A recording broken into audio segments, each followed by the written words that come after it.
Sir 5 जनवरी को 77 वर्ष पूरे हो रहे हैं, इसके बारे में आप क्या कहना चाहेंगे? अ, ये 77 वर्ष में 5 जने इतिहास रचता रहा। एक उसको मैगज़ीन, और मैं इसका एक रेगुलर सब्सक्राइबर हूँ और मेरे लेख भी कभी छपते हैं। इसको मैं मैगज़ीन से ज़्यादा एक इतिहास का रचयिता मानता हूँ। और ये जो आज हम राम मंदिर के लिए हम इकट्ठे हुए बात कर रहे हैं 22 जनवरी को जो होना है, इसमें बहुत सारे इंडिविजुअल्स का योगदान है, मगर एज इंस्टीट्यूशन 5 जने का बहुत बड़ा योगदान है। अगर वो ज्योत ना जलाई गई होती और शायद यही सुप्रीम कोर्ट होती, यही एडवोकेट होते, यही कानून की किताब और यही काला कोर्ट होता, फैसला कुछ और होना था। मगर ये 5 जने को श्रेय जाता है कि उन्होंने इस चीज़ को इनकलकेट किया हर एक के दिमाग में, हर एक के मन मस्तिष्क में, कि ये राम मंदिर हमारा है और हमें लेना है। तो इसका तो उतना ही धन्यवाद है। अब कोई इससे बड़ा किसी का योगदान हो नहीं सकता।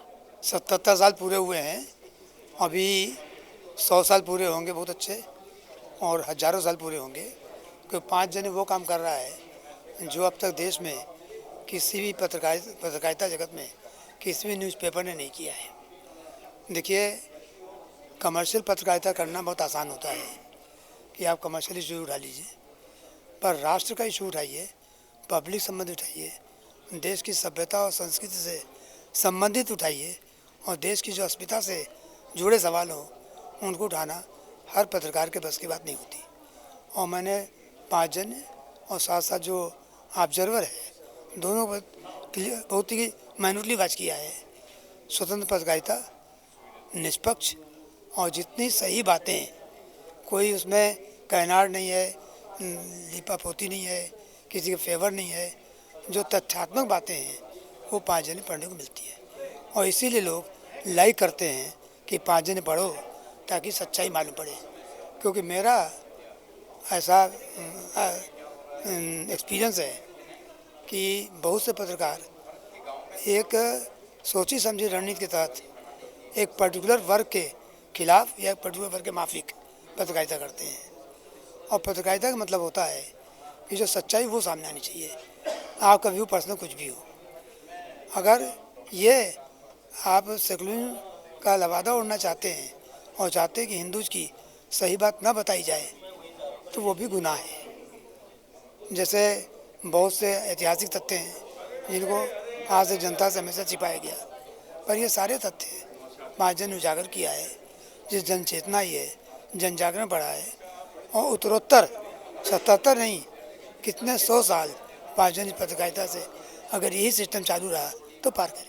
बात 5 जने की कर कर और बात राम की कर कर मैं समझता हूँ कि निरंतर भानु से भारत तक का सफ़र और लगातार रत रहने वाली यात्रा का नाम ही मैं समझता हूँ 5 जने हैं। आज राम मंदिर बनकर तैयार हो रहा है। सनातन संस्कृति निसंदेह अमृतकाल में अपने शिखर को छू रही है। ये यूं ही निरंतर बनी रहे। आप सबको उसके लिए बहुत साधुवाद। और हम लोग जातियों से मुक्त होकर, जातियों से बाहर होकर अपने आप को एक हिंदू होने पर गर्व करें, ये हम लोगों का मूल होना चाहिए और सूत्र होना चाहिए।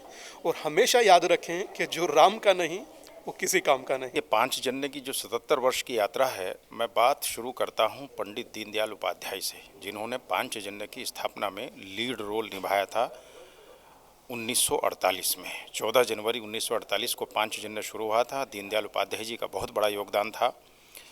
और मुझे याद है 5 जनवरी में प्रकाशित दीनदयाल उपाध्याय के कॉलम स्तंभ, विचार वीथी नाम से वो स्तंभ लिखते थे। इसके अलावा अपना मत, एक उनकी लेखों की श्रृंखला शुरू हुई थी, हिंदू जीवन मूल्य, इस पर उनकी एक श्रृंखला शुरू हुई थी। जो विचार तत्व था, राष्ट्र का जो विचार तत्व था, वो दीनदयाल उपाध्याय जी ने 5 जनवरी के माध्यम से पूरे विश्व के सामने, पूरे भारत के सामने रखा, जनमानस के सामने रखा। और मुझे बहुत खुशी है इस बात की कि जब श्री राम जन्मभूमि आंदोलन अपने चरम पर था, उस समय मैंने 5 जनवरी ज्वाइन किया था 1992 में, और 6 दिसंबर की घटना का मैं साक्षी हूँ। और 5 जनवरी उस समय जब पहली बार श्री राम मंदिर आंदोलन के कारण 5 जनवरी का सर्कुलेशन सर्वाधिक हुआ, तरुण विजय जी पांचजन्य के संपादक थे, उसका भी मैं साक्षी हूँ। मैंने 28 वर्ष पांचजन्य ऑर्गेनाइजर में काम किया है, तो बहुत उतार चढ़ाव का मैं साक्षी हूँ। और पांचजन्य ने श्री राम मंदिर आंदोलन को जो मुखरता से स्वर दिया, उससे श्री राम मंदिर आंदोलन पूरे देश में पहुंचा। आज 22 जनवरी को जो श्री राम की प्राण प्रतिष्ठा वहाँ होने वाली है, रामलला की प्राण प्रतिष्ठा होने वाली है, इस पूरे आंदोलन में और इस सफलता में पांचजन्य की बहुत बड़ी भूमिका है। उसने जनमानस को जागृत किया, खड़ा किया। देखिए, बड़ी अच्छी बात कही आपने कि 77 वर्षों का सफ़र पांचजन्य ने पूर्ण किया है। अभी कितने समय तक पांचजन्य को आगे चलना है।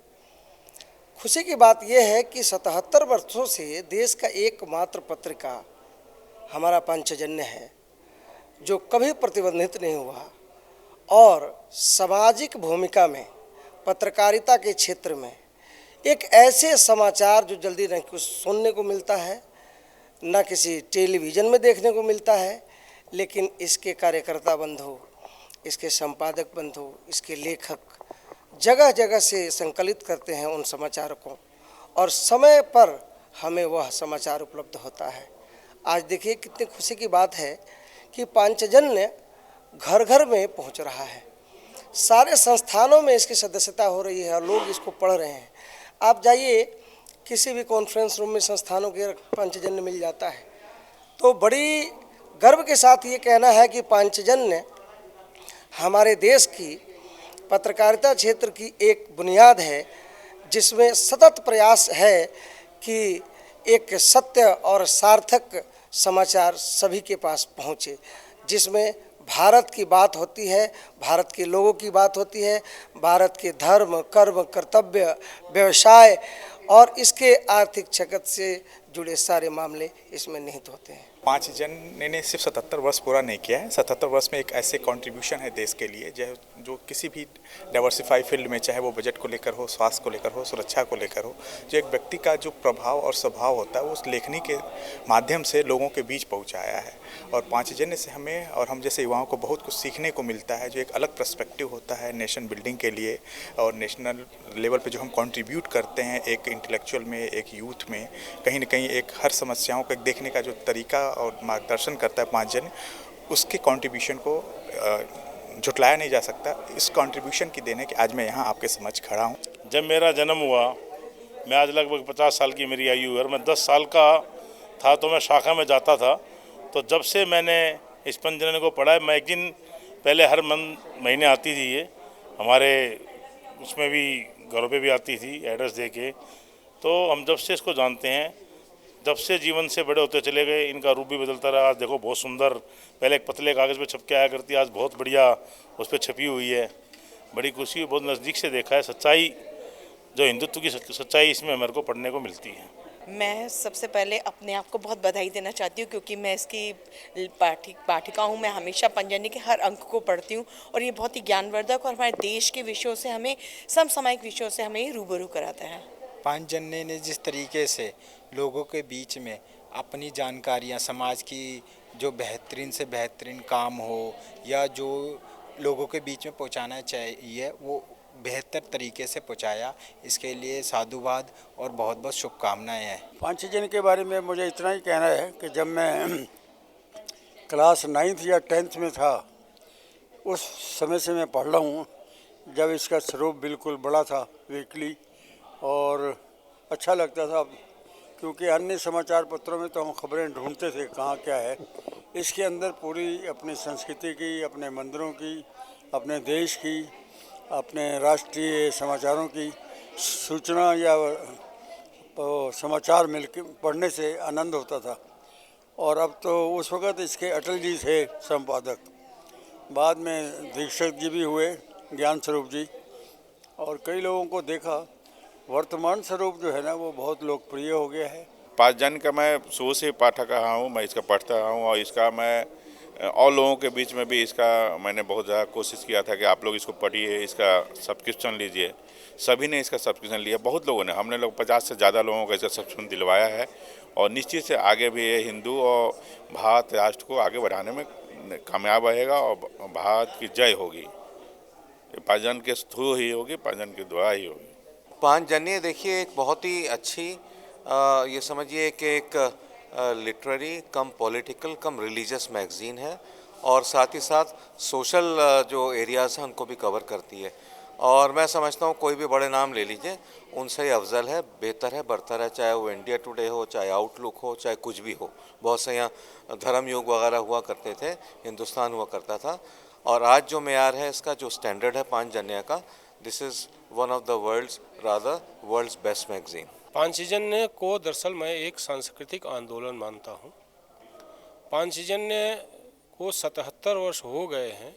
मान कर चलिए कि आज़ादी के पहले जो पांचजन्य शुरू हुआ था और आज़ादी के बाद से, पहले आज़ादी के आंदोलन में इसकी भूमिका, उसके बाद आज़ादी के आंदोलन के बाद भारत के चौतरफा विकास और मुख्य रूप से इसके सांस्कृतिक उद्भव और भारतीयता के पुनर्जागरण में पांचजन्य की बड़ी भारी भूमिका है। विशेष रूप से भारत के पुनर्जागरण को सांस्कृतिक रूप से आगे बढ़ाने में इसकी बड़ी भूमिका है। मैं ये मानता हूँ कि राम जन्मभूमि आंदोलन जब से पांचजन्य की स्थापना हुई तब से लेकर के अब तक 22 जनवरी 2024 को उसके रामलला के प्रतिष्ठापना समारोह तक पांचजन्य की जो भूमिका है एक सांस्कृतिक योद्धा की है और एक सांस्कृतिक योद्धा के तौर पर इसने भारतीयता के राष्ट्रीय प्रवक्ता के रूप में काम किया है। यह बड़ा योगदान है पांचजन्य का।